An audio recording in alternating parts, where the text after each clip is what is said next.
Sick after that loss because each half, I thought the defense in the first half gave us a chance. The offense had those 4 possessions that didn't generate any offense and give us a chance there to take a lead, take a tie into halftime, and then second half offense came out. I thought played well, and defense just couldn't quite get off the field. So when we talk about complementary football, that's what we're talking about, and it wasn't overall good enough. You see pieces that we can lean into and continue to grow. But losing this game on the road, there's no consolation there. We expected to win. I thought we should have won the game. Credit to them. They did all the things that they needed to do to get this win, and we came up short. And that's just a cumulative team effort over the course of the game. Joe, just overall thoughts on how your first game went here?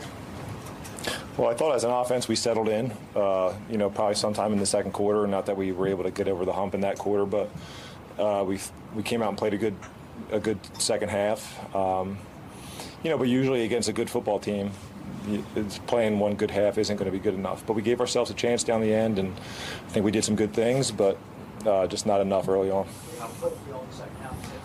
Oh, listen, I think we settled down a little bit, started getting a little rhythm. I think that first drive really helped. I mean, anytime you can keep a defense, it's not easy when you have to go 20 plays to score a touchdown, but anytime you can keep a defense on the field that long, it is to your advantage. I think you can wear them out a little bit, and it's not like we ran the ball for a ton of yards, but we did have some pretty good runs in terms for first down conversions, and you could start to feel the physicality of us kind of pick up as the game went on.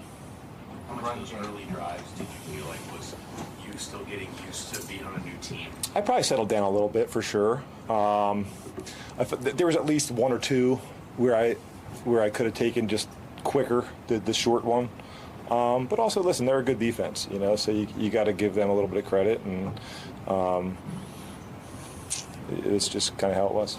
That sequence there when you make that catch that Miami makes that catch for you, then you make the 2 points. Yeah. What's going to be in Miami that, Listen, you're still, after the 2 point conversion, I was pretty pumped up, but in the moment, you're just trying to keep it simple, take it for one play at a time. I kind of kept telling myself that on the sideline today. Don't get too high in this environment. Just kind of, no matter what the scoreboard says and what's going on, just remember to continue to play each play. And look, this league, if you're able to do that consistently, then you're going to put yourself in it down the stretch. I'll tell you what, he acquitted himself well. 40 yards passing in the first quarter. Looked like he was done for. Ended up with 219, 2 tutties, no interceptions. Talk about the job Joe Flacco did and whether or not the Bengals can be a successful team with him. Well, Joe Flacco gives the Bengals hope. Mm-hmm. He is what I call the ultimate professional football player. He's a pro's pro. He's been around this game longer than most coaches have been in the National Football League, right? He brings a wealth of experience. And I think if you're in this organization as a player and you watch the way Joe Flacco goes about his business and how long this guy has played, that resonates in the locker room. Yeah. That Joe Flacco gives us a chance. Now, he can't do it all by himself. Whether they win this division or not, I think it's Pittsburgh's division to lose right now. Mm-hmm. The way this division is kind of stacking up and the way Pittsburgh's playing, especially defensively, taking the ball away. They play complementary football. Aaron Rodgers plays, has some. But Joe Flacco now gives Cincinnati a chance to be competitive. It's interesting. Zac Taylor said he expected to win this game, which I think is interesting because he just got Flacco in the building. But you know what he is. Yes. And he delivered that today, just didn't deliver the win. Meanwhile, Jordan Love did. And now he's stepping to the podium. This is New on SportsCenter.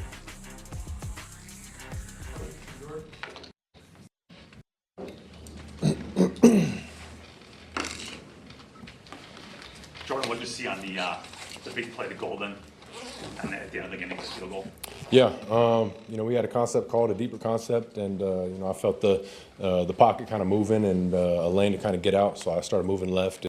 M was taking it deep and kind of saw me working the scramble, and so he was able to put his foot in the ground and come back down and just threw it up for him. He made a great play. What's he add to your offense if you can start getting more on him? MG. He adds another explosive playmaker. I think he made some big-time plays today. Both really explosive plays. With the go ball down the sideline and then that last play there to him. But I think he's a guy that we're going to keep trying to get going and keep finding ways to get him the ball. because he's done some really good things. And it's always about just trying to spread it around. But he's definitely a very explosive playmaker.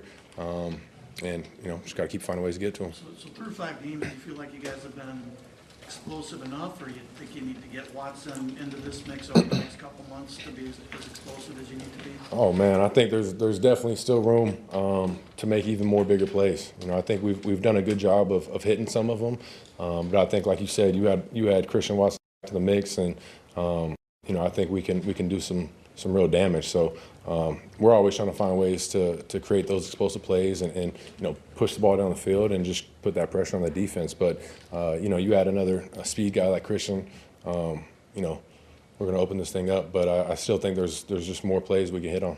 Jordan, adding to that, you guys are averaging 7 yards of play, and the term only loosely, but only 27 points.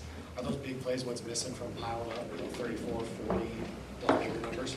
Yeah, I think that, and I think just finding ways to score. When I think we did a great job of moving the ball, the whole game, and I think we just got to keep finding ways to score when we cross, the 40, 30-yard line. So I think we'll look at it and find out what's missing there. But I think, continue to hit more explosive plays. We'll do that. But I think just, if we're going to keep moving the ball the way we're doing and putting these long drives together, we should ways to come up with touchdowns instead of field goals, or having the interception early in the game. But just got to find ways to score touchdowns. This is the first game you've had.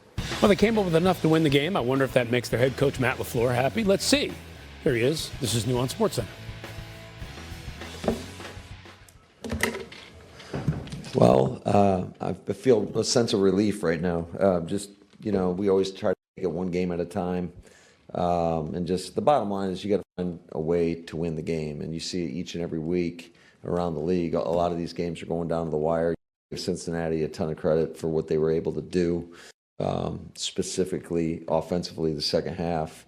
They had opportunity to score on every drive. And so it was pretty remarkable to see a guy like Joe Flacco come in there and operate. And certainly they got some really good players over there. But I was proud of our guys. You always get punched in the face in this league, and our guys kept responding, and that's what we need to be. And you have to go through those moments in order to be that. So, bottom line, we found a way, and I'm happy, and we'll move on to Arizona now.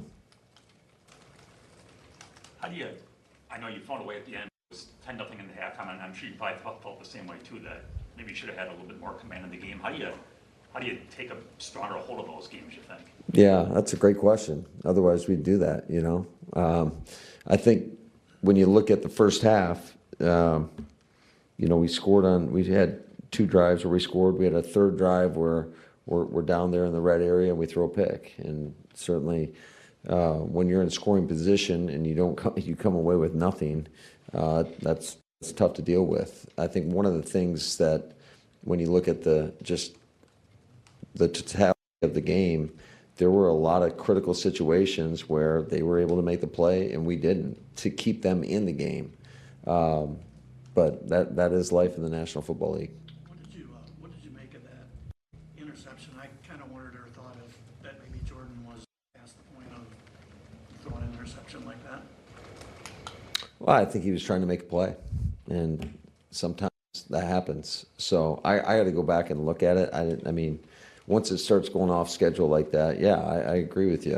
And he probably would too. I don't know. I'm sure you guys asked him about it. I don't know what he said. But outside of that, I thought he played his ass off. That was one of the better games that he's played for us in terms of just being able to use his legs to convert critical third downs.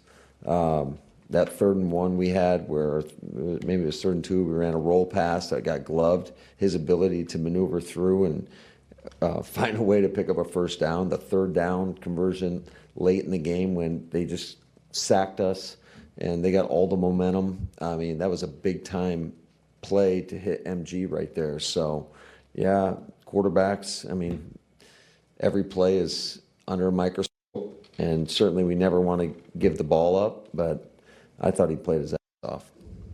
Matt, that big play to Golden you just mentioned, how much of that was kind of improv, in terms of making something happen on the fly? Yeah, I didn't really see what happened in the pocket. That was kind of the design of the play, is to get MG across the field, but You know, you could feel it go off schedule, and those guys, it was a hell of a throw and catch. Yeah, Jordan said that your message after the pick was, hey, we're in field goal range. If we turn it over, we're points off the board. Is that the next step, though, for him to go from a good quarterback to he's had a few of those moments through the first 5 games.